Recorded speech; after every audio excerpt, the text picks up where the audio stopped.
L'an dernier, ça a été une année phénoménale en bourse américaine. Quand je prends en compte le dividende, les indices, l'indice principal, le S&P 500, a augmenté de 31 Feels great to end the day, the year, the decade on a positive note, but it's really been an amazing year for investors. Aujourd'hui, les gens, des fois, me disent on devrait sortir, en particulier quand on regarde au prix à laquelle les actions se transigent par rapport à leur profit. Au début de 2019, les actions se transigeaient un peu plus de 14 fois les bénéfices. Aujourd'hui, c'est 19 fois. Ça, c'est très rare. C'est seulement arrivé dans une année sur 10 où le multiple était aussi élevé.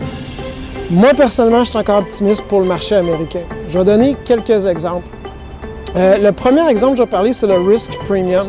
Si je regarde le rendement qu'on a sur action, basé sur les profits des sociétés par rapport à la valeur en bourse qu'elles ont, par rapport à un taux que je peux avoir sur une obligation 10 ans.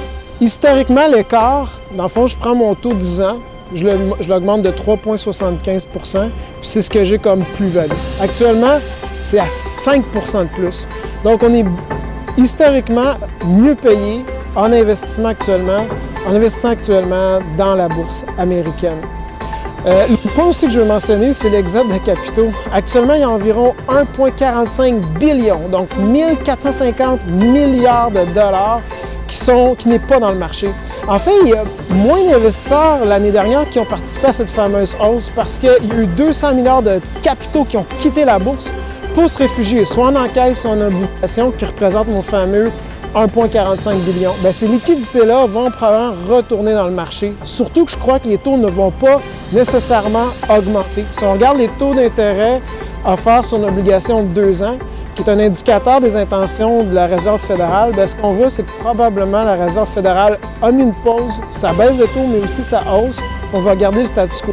Donc, le marché, avec toutes ces liquidités-là, probablement va se dire, bien, on serait mieux récompensé d'investir dans le marché. Puis finalement, avec un taux de chômage si faible qu'on a depuis 50 ans aux États-Unis, le consommateur va bien. Le consommateur représente 70 % de l'économie. Donc, à mon avis, on devrait assister encore à un rendement positif de la part du marché américain cette année.